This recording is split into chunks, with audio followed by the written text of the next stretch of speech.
contra del expresidente Juan Orlando Hernández. Gracias, Gilbert Vega, por la información desde Nueva York. Gilbert Vega es corresponsal de CNN en español. Abogado José Midense III nos acompaña esta noche, siempre de Texas, doctor en Derecho Penal por la Universidad de Texas A&M. Abogado, gracias por acompañarnos. Buenas noches. Un abrazo, licenciado Melgar, y por supuesto a la amable audiencia de hoy mismo, listos para conversar con usted sobre el procedimiento legal de los Estados Unidos. Y vamos a comenzar, licenciado, antes de que haga la primera pregunta, ¿para qué y por qué viste el uniforme azul el expresidente de Honduras? No lo viste porque ese es el uniforme de Nueva York, la información está incorrecta. Lo viste porque el uniforme azul tiene un mínimo de peligrosidad en la persona que se encuentra detenida. Nosotros estuvimos en la cárcel de ADX, Florence, Colorado, con Dandenis Muñoz Mosquera, uno de los gatilleros más grandes que ha tenido Pablo Escobar en Colombia, y por supuesto Palmera Pineda, que es otro gatillero de los grandes de Colombia. Entonces, hay 4 tipos de uniformes en los Estados Unidos. La cárcel de máxima seguridad es ADX en Florence, Colorado, en donde le pueden poner un vestido rojo, que es el de máxima seguridad, el vestido anaranjado, que creo que ustedes lo pueden ver muchas veces en las películas, y el vestido a rayas. El vestido que utiliza la persona en mención en este momento es un vestido de mínima inseguridad para las personas que se encuentran fuera, o sea, indica que la persona no es de alta peligrosidad. Ese es el significado, licenciado Melgar, del uniforme azul en los Estados Unidos. ¿Y tendrá algún mensaje eso, abogado tercero, por ejemplo, en cuanto al tema de cuando la defensa finalmente decida presentar o solicitar una fianza? En procedimiento constitucional, la defensa utiliza 2 términos. Número 1, la vestimenta de la persona, que puede ser en su traje o el traje azul, que es el mínimo impacto para el juez y el mínimo impacto para las personas que van a participar en el juicio. Y número 2, en vez de llamársele el defendido, se le llama por el apellido, o sea, el señor Hernández, el señor Pérez, el señor García. Todas esas son estrategias de la defensa que no conoce, por supuesto, muchas personas que informan desde los Estados Unidos. Si son estrategias interesantes que la defensa las aprendemos dentro de la escuela de leyes. Por lo tanto, el vestido azul significa mínima inseguridad, o sea, mínima peligrosidad de la persona, y cuando se le llama por el apellido, entonces quiere decir que el impacto es menor. En vez de decir el inocente o el acusado o el defendido, se le llama por el apellido. En ese mismo centro de detención en Brooklyn, hay detenidos que usan otros colores de uniforme. Se le llama el jumper suit, que se le llama el uniforme anaranjado, que son de altísima peligrosidad, por ejemplo, en el caso de terrorismo. Pero están ahí mismo, en ese centro de detención. Que están en el mismo centro de detención, correcto, que están con el uniforme. Ustedes se recuerdan los de Alcatraz, con las barras grises y negras y blancas. Entonces, dependiendo la peligrosidad, el comportamiento interno y cómo se ha comportado la persona desde el arresto y la detención y el tipo de delitos, entonces la defensa puede solicitar, licenciado Melgar, un tipo de vestimenta cuando entran a la corte. No tengo la menor duda que en la próxima corte la persona podrá ingresar con su vestido, con su traje, con su corbata, porque es una solicitud que puede hacer la defensa. Por lo tanto, hay que definir para el público en general que el traje azul es de mínima peligrosidad, eso significa en Estados Unidos, y la máxima peligrosidad es el traje rojo. O sea que en la próxima audiencia prevista para el 28 de septiembre, el expresidente puede aparecer de azul o de traje. Eso lo puede solicitar la defensa y, por supuesto, cuando comience el juicio, cuando se nombre el jurado, si es que se van a ir al jurado, eso depende de la defensa, no depende de mí, sino que depende de la defensa y del presidente en este momento o de la persona acusada. Entonces podrá solicitar al oficial de probación que, de acuerdo al comportamiento de la persona que ha tenido durante estos años o meses que va a estar dentro de la prisión o fuera de la prisión, utilice el uniforme azul o el traje de vestir. ¿Qué va a pasar el próximo 28 de septiembre? En Estados Unidos hay una definición que se llama passing trial. El passing significa P-A-S-S-I-N-G. Si la defensa está lista para presentar las mociones de suprimir las evidencias, por ejemplo, he escuchado mucho los correos electrónicos, las fotografías, las llamadas telefónicas. Ustedes hacían mención a una persona que entrevistaron antes el asunto de las llamadas telefónicas. Mire qué interesante, licenciado Melgar. Se desconoce completamente la persona que habló anteriormente, que ustedes lo tuvieron ahí en la pantalla. En el caso de Katz versus Estados Unidos, cuando existió el FBI, interceptó una comunicación de Katz en una de esas, usted se recuerda de esas cabinas de teléfono que existían antes, que estaban en las calles. Entonces, en el caso de Katz versus Estados Unidos, el FBI intercepta la comunicación en donde Katz estaba haciendo una transacción ilegal de tráfico de drogas. Entonces, la persona que habló anteriormente, que lo tenían en video, desconoce completamente que esas intervenciones pueden ser ilegales de acuerdo a la cuarta enmienda. Entonces, la defensa puede automáticamente suprimir cualquier conexión telefónica, independientemente que haya sido verdad, porque el caso de Katz versus los Estados Unidos lo declara la cuarta y la quinta enmienda, y esa es una de las partes, licenciado Melgar, que si le gustaría tocar sería interesante. Bueno, pero antes de continuar de qué va a pasar el 28 de septiembre, me detengo ahí porque usted hacía referencia al tema de las evidencias y la Fiscalía, en la conversación de hoy durante la audiencia, que por cierto usted pegó, dijo que no iba a durar, ayer en la entrevista que tuvimos, dijo que no iba a durar más de 30 minutos y así fue. No hubo solicitud de fianza como usted lo había advertido, tampoco ocurrió. Que él se iba a declarar no culpable, también ocurrió. O sea, pegó 100% la entrevista que usted y el pronóstico que usted nos dio anoche. Bueno, ahora, abogado, usted decía algo el tema de la evidencia. Me llamó la atención dentro de esa conversación o ese diálogo que hubo hoy en la Corte, que la Fiscalía decía que tenía evidencia, como parte de las evidencias, y las cuales las tendría listas en 60 días, una serie de mensajes de las redes sociales del acusado, en este caso del expresidente Hernández. ¿Es una evidencia electrónica esta? La pregunta se contesta de la siguiente manera. Y mire qué privilegio el que tienen ustedes. Cuando estuvimos en la Universidad de Texas A&M, nosotros fuimos parte de la universidad y de la clase de Electronic Evidence. Y fuimos los mejores alumnos de esa materia. No todos los estudiantes de leyes y de la maestría, del doctorado, tienen que llevar esa clase, solamente los que tenemos la especialidad en derecho penal. ¿Qué se necesita para que una evidencia electrónica, en el caso del correo electrónico, Facebook, Instagram, Twitter, en el caso de la correspondencia electrónica, se necesitan dos cosas, licenciado Melgar? Número uno, la autenticidad del correo electrónico. Y número dos, la admisibilidad del correo electrónico. Cuando una persona escribe un correo electrónico se llama direct evidence. Cuando una persona cree que otra persona le utilizó su correo electrónico se llama circumstantial evidence, o sea, evidencia circunstancial. De acuerdo a la regla 601, todas las evidencias electrónicas que pueden ser admitidas siempre están a favor de la defensa. ¿Por qué? Porque existe una definición en Estados Unidos que se llama el hearsay to the rule, o sea, que usted escuchó algo que pasó fuera de la corte.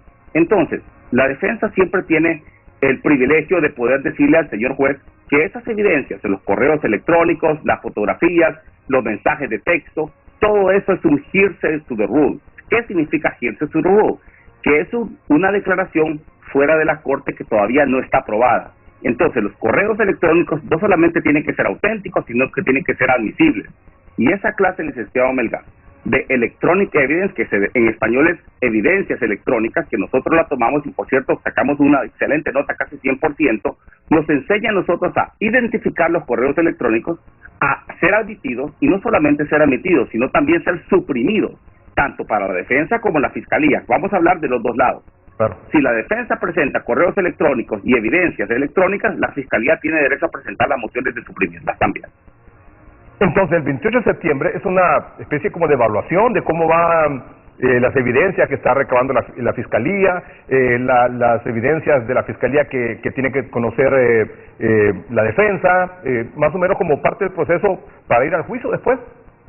Una vez que se emita el famoso Discovery, así como el Discovery Channel, para que la gente lo pueda entender, así se llama el Discovery, que son todas las evidencias relevantes, circunstanciales y directas que le presenta la Fiscalía hacia la defensa. Creo que usted presentó una noticia en donde se quejaba la defensa que no le estaban pasando la mayor información que tenían de algunos otros expedientes.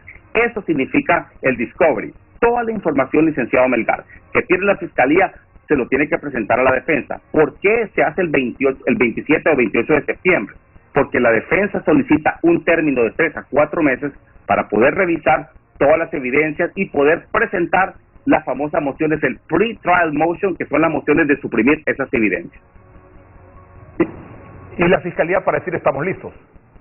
Y la Fiscalía, por supuesto, ellos siempre están listos. Lo que no están listos es cuando la defensa presenta bajo la sexta enmienda el speedy trial, que se le dice, nosotros, la defensa, ya estamos listos, ya revisamos. Entonces la Fiscalía es un medio de presión de la defensa hacia la fiscalía porque la fiscalía cree que ellos tienen las evidencias, pero no es cierto.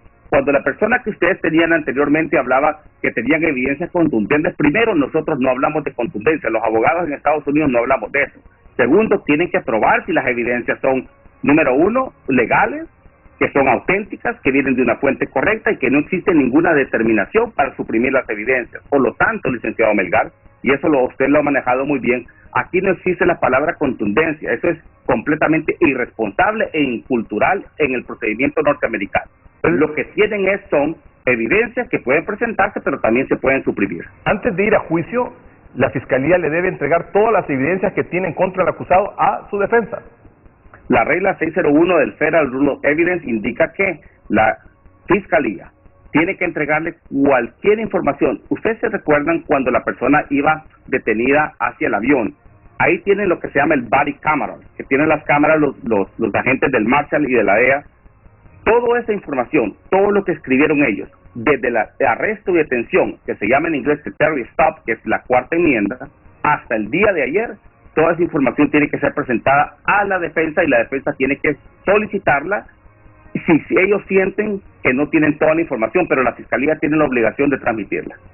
Y evidentemente todas las pruebas, la evidencia que supuestamente tiene la fiscalía en contra de cualquier acusado. Seguro que sí, cualquier testigo que va a ser presentado, experto, además, no experto, o cualquier persona que va a venir. Hablando de los testigos, ¿cree posible esto, que vaya a comparecer en este juicio el presidente Biden, los expresidentes Trump y Obama?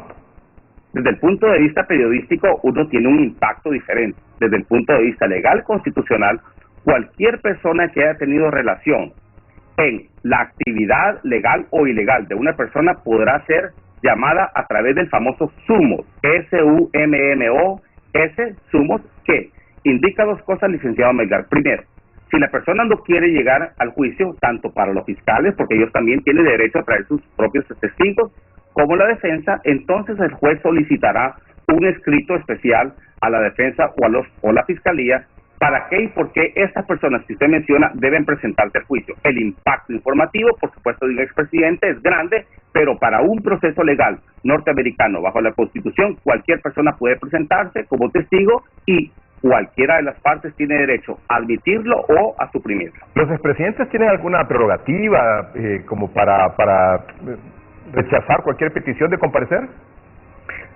Ellos pueden decir que no. Sin embargo, existe el famoso SUMOS que el fiscal, por supuesto la defensa y el juez le dictan la pauta a la corte y le dicen esta persona es relevante para el impacto de las evidencias. Por lo tanto, si la persona no quiere asistir voluntariamente, entonces se le hace un forzamiento obligatorio para que asista. Hay dos maneras que no puede asistir. Una, que está intubado, y dos, que tenga un problema grave de salud. De otra manera, cualquier persona en Estados Unidos, si hay una orden judicial de la corte a través del fiscal y de la defensa, la persona tiene que presentarse. ¿Usted cree que eso ocurra?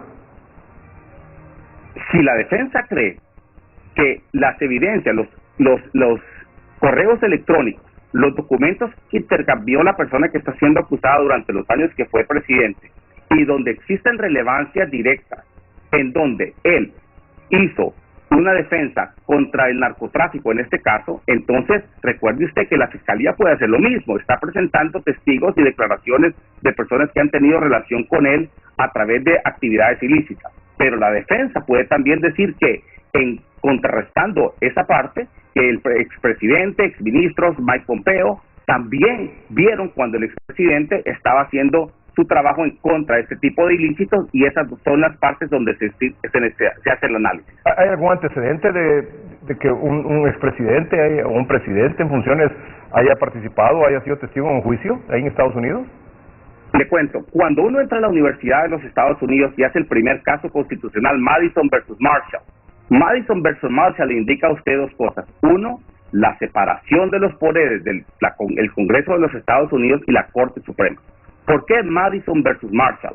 Porque Madison y Marshall tenían una disputa de que uno de ellos quería ser magistrado de la Corte Suprema de los Estados Unidos. Entonces, en ese momento, el Departamento de Estado dijo, hay una intervención del Congreso a la Corte Suprema norteamericana, ya por los 1800.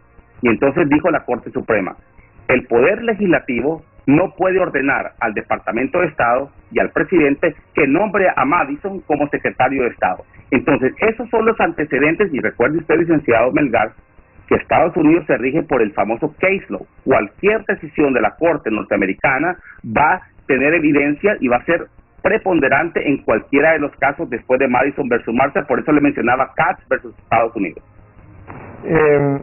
La defensa se quejó de las condiciones, cito la defensa, de preso de guerra, detenido de guerra, en referencia a su cliente, al expresidente Hernández. ¿Hay alguna probabilidad de que eso tenga algún efecto y que pueda permitir o tendrá alguna probabilidad de que se pueda trasladar al expresidente a otro centro de detención o que cambien sus condiciones que la defensa calificó hoy como preso de guerra?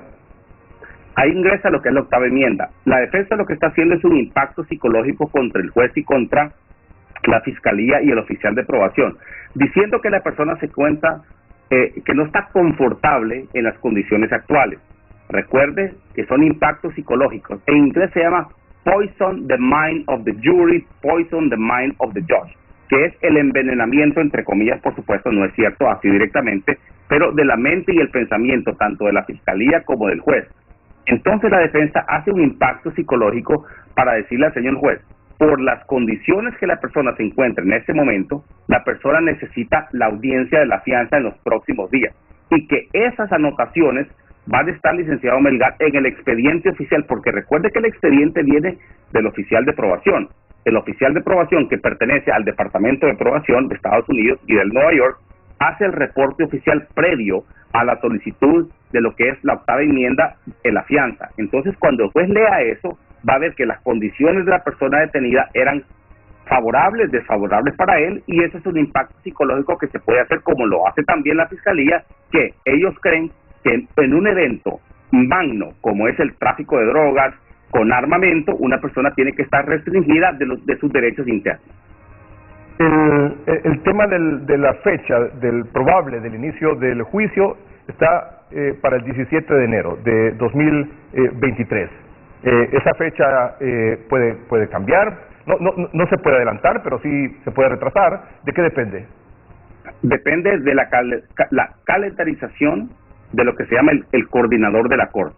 En Estados Unidos existe una posición importantísima en las Cortes, que es el coordinador de la Corte. No sé si en Honduras existe, en otros países, pero el juez dicta y le pasa el expediente al coordinador de la Corte, el licenciado Melgar, y él, durante todo lo que tiene que hacer, porque recuérdense que este impacto del caso, por supuesto, en el término de los medios de comunicación es grande, pero hay muchísimos otros casos también que están en la misma Corte. Entonces, la defensa y la fiscalía con el coordinador de la Corte se ponen de acuerdo. Dos cosas: la defensa propone que necesita tanto tiempo para poder estudiar lo que es las evidencias, y número dos, la fiscalía dice que ellos no están listos todavía. Por lo tanto, el coordinador de la Corte, el fiscal y la defensa escogen ese mismo día y el juez únicamente lo aprueba. ¿Cuándo comenzaría la selección de jurado? Comienza un mes antes del 17 de febrero. De enero. En enero, perdón. Comenzaría de pronto en diciembre, si no es que están de vacaciones, por supuesto todo el mundo está de holiday en Estados Unidos, o comenzará los primeros días de enero. ¿Cómo se comienza? Lo que se llama en inglés el voir dire. El voir dire es la parte más importante, licenciado Melgar. Si decide irse a juicio con el jurado, entonces se hace el voir dire 2 semanas o 1 semana antes de que comience el juicio. ¿Y la petición de fianza tendría que ser en una audiencia después del 28 de septiembre o puede ser eso del 28 de septiembre? Puede ser antes del 28 de septiembre, que creo yo, me parece a mí que es una estrategia de la defensa que lo hará en las próximas semanas, porque la persona, obviamente, a nadie le gusta estar detenido bajo arresto, y por supuesto la enmienda constitucional le permite hacerlo. En mi parecer, yo creo que en las próximas semanas se va a presentar la moción. Una vez que se presenta la moción, se hace la calendarización de la audiencia de la fianza y el juez y las partes escogen ese día. ¿Cree que puede ser antes del 28 de septiembre o después? Seguro que sí puede ser antes. Muy bien, antes. Usted se decanta porque sea antes, porque será antes. Y finalmente, ¿quién decide estas fechas 28 de septiembre? Como estamos en un asunto académico y aprendiendo, esto me recuerda mucho el tema del COVID, cuando estábamos comenzando con todo esto y que era tan apasionante, ¿verdad? Y tan ilustrativo, orientador, sobre todo cuando los expertos hablan. Y me pregunto, ¿quién decide que el 28 de septiembre, que el 17 de enero? La pregunta se contesta de la siguiente manera. Todos los días cuando nosotros llegamos a nuestra oficina, revisamos los correos electrónicos más importantes. Y los correos más importantes, licenciado Melgar, son del coordinador de la Corte, porque él va decidiendo cada caso y cada fecha. No hablamos ni con el juez ni con el fiscal. El fiscal no tiene nada que ver. A Honduras le gustan los fiscales y hablan del fiscal. El fiscal no tiene nada que ver en esto, sino que es el coordinador de la Corte. Entonces, el coordinador de la Corte, que es una posición muy buena, por cierto, es el que hace la calendarización y somete a la defensa y a la fiscalía si existe alguna objeción en ese día, si están de vacaciones, si estarán en otra audiencia, porque los abogados tienen varias audiencias, pero es el coordinador de la Corte, licenciado Melgar, quien coordina lo que es el día de la Corte. Abogado, muchas gracias por acompañarnos esta noche. Para mí siempre es un placer, licenciado Melgar, y para la amable audiencia de hoy mismo también, un abrazo a la distancia. Gracias, igualmente. El abogado José Midense III, doctor en Derecho Penal por la Universidad de Texas A&M. Vamos a una pausa comercial. Cuando regresemos, las autoridades policiales